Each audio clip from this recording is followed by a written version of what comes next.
Subscribe करें हमारे YouTube channel साधना gold को और पाएं वीडियो सबसे पहले। और हाँ, बेल आइकन दबाना ना भूलें। तो ढोल गंवार शूद्र पशु नारी सकल ताड़ना के अधिकारी, तो सब ताड़ने के अधिकारी अर्थात शिक्षा के अधिकारी है, क्योंकि ऊपर शब्द दे दिया गया शिक्षा का कि आपने जो मुझको शिक्षा दी, हम सब तो शिक्षा के अधिकारी हैं। सीधा सीधा ताड़ना का मतलब शिक्षा है, ऊपर अर्थ है। हम ना पहले की चौपाइयां पढ़ेंगे ना बाद की चौपाइयां, बीच की ताड़ना का अर्थ क्या लगा दिया? पीटना। और शुरुआत कर दी ढोल से कि ढोल को पीटा जाता है, तो जो ढोल के साथ में लगा दिया तो वही अर्थ सबका लगेगा क्या? यहां ढोल को पीटना नहीं होता, ढोल को बजाना है। बजाना ही उसकी सुंदरता है और उसको टाइट करना ही उसकी सुंदरता है, वो तो लाभ है उसका। यदि ढोल को टाइट नहीं करेंगे और ढंग से बजाने वाला ढंग से नहीं बजाएगा तो उसकी सुंदरता तो खत्म, कोई कीमत नहीं रहेगी। अब इसलिए इनको सबको शिक्षा देनी चाहिए। कौन कौन?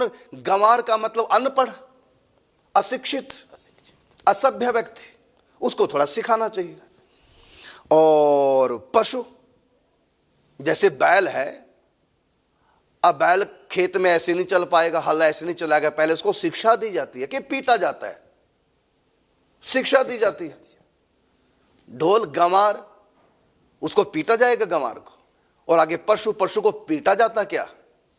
सिखाया जाता है। ढोल गंवार शूद्र पशु नारी, नारी को कहीं पीटा जाता है? ताड़ना का अर्थ पीटना लगाओगे? रामचरितमानस में बता दो एक भी ऐसी नारी जिसको पीटा गया हो? एक को भी नहीं पीटा गया। तो यहां सकल ताड़ना के अधिकारी, ताड़ना के बहुत अर्थ हैं, तो लेकिन यहां अर्थ कौन सा लगा है? तो पहली चौपाई में शिक्षा अर्थ, शिक्षा है। और ताड़ना के कई अर्थ है। मैं तुमको ताड़ गया, समझ गया। ताड़ने का मतलब डांटना भी होता है, ताड़ने का मतलब देखना भी होता है, ताड़ने का मतलब समझना भी होता है, समझना भी होता है, अवसर भी देना होता है ताकि उसको तो ताड़ना के कई अर्थ हैं। तो ये कवियों की भाषा है, कविता है। इसमें देखो कि प्रसंग क्या कह रहे हैं। तो प्रसंग तो सीख दी नहीं आपने, अच्छा क्या शिक्षा दी मुझको। अब इसमें कहां डांटना पीटना? समुद्र को कहां पीटा है? स्वामी जी ने उस भाव से इसकी प्रस्तुति किया था कि लोगों में सकारात्मक सुधार का क्या क्या, शिक्षा का क्या महत्व है। अच्छा, दूसरी बात है, आप ये क्यों कहते हैं? गोस्वामी तुलसीदास जी कह रहे हैं कि ढोल गंवार शूद्र पशु नारी, ये तो समुद्र कह रहा है। और वो इस समय खलनायक की भूमिका में, राम जी नायक हैं तो सामने खलनायक है, तो खलनायक जो बोलेगा। अब इसका अर्थ ये ना लगाएं जो अभी भी मैंने किया, अब इसका अर्थ हम यही लगाएं कि एक खलनायक कह रहा है, न कि गोस्वामी तुलसीदास जी के विचार है। एक खलनायक ने ऐसा कहा, जैसे खलनायक रावण ने सीता से कहा मेरी पत्नी बन।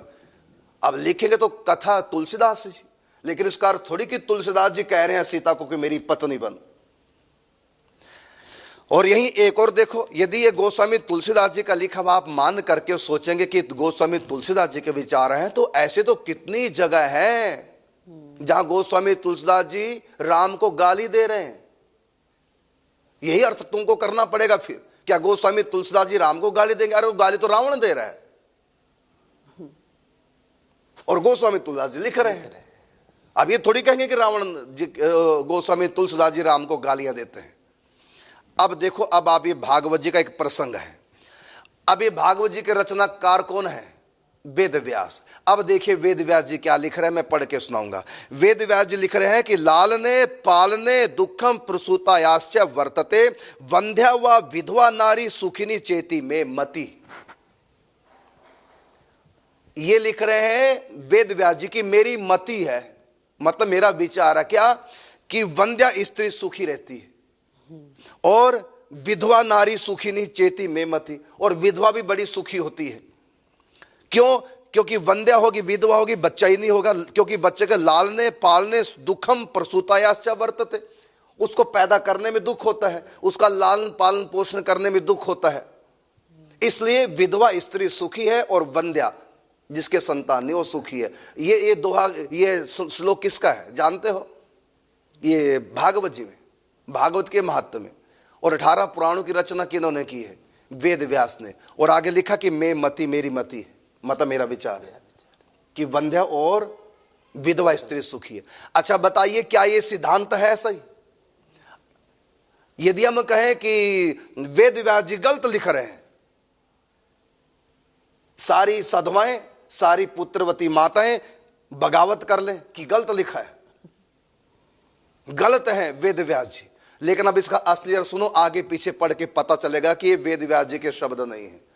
वेद व्यास जी लिख रहे हैं कि जब धुंधली को अमर फल दिया गया पुत्र प्राप्ति के लिए, उनके पति ने, वो कह रही है धुंधली कि मैं फल नहीं खाऊंगी, क्योंकि उसकी बुद्धि मारी गई थी।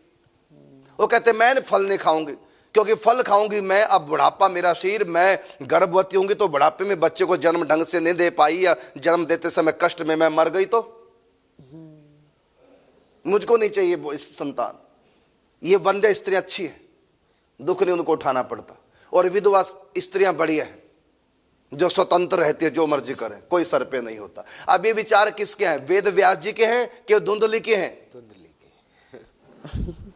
धुंधली के विचार है। नहीं, ये तो धुंधली की धुंधली मति है। वो अपनी कुमति से कह रही है मैं फल नहीं खाऊंगी, मुझको मां नहीं बनना। वो तो अपने पति को मारना चाह रही है, तभी कहते कि विधवा ही सुखी है। वो सुखी होना चाह रही कि पति मरे और मैं आजाद हो जाऊं। अब ये वेद व्यास जी लिख रहे हैं इस कथा को, धुंधली आत्मदेव की कथा को।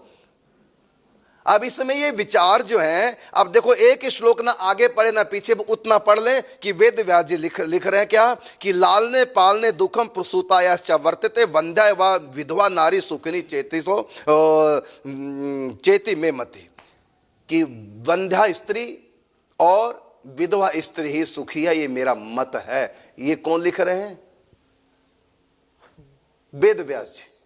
क्या ये वेद व्यास जी का अगर हम आगे पीछे श्लोक ना पढ़े, इतना ही पढ़ लें और बगावत करने लग जाए प्रत्येक पुत्रवती माता और प्रत्येक सधवा कि वेद व्यास जी गलत है, वेद व्यास जी गलत लिख रहे हैं?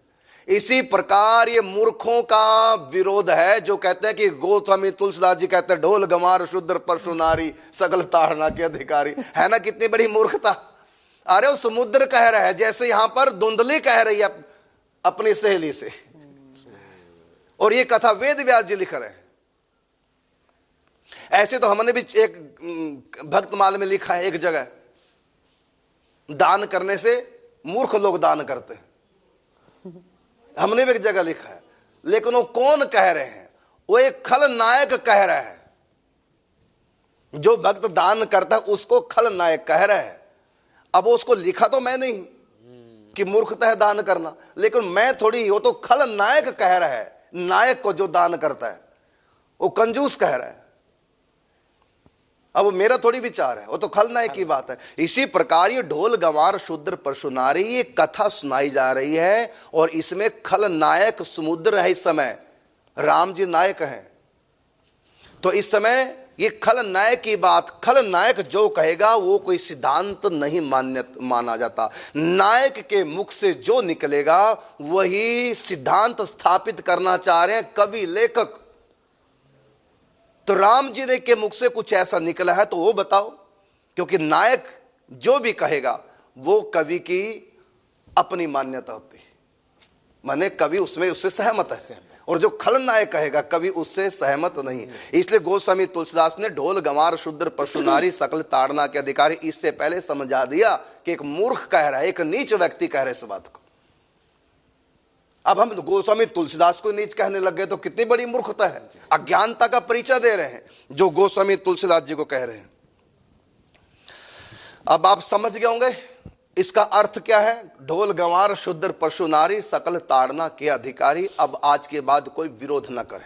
यदि अब भी कोई विरोध कर रहा है इस चौपाई का, और गोस्वामी तुलसीदास जी के ऊपर मर रहा है चौपाई को कि उनके गलत ये विचार हैं, तो फिर उसको तो मैं मूर्खों का प्रेसिडेंट कहूंगा, सरदार कहूंगा।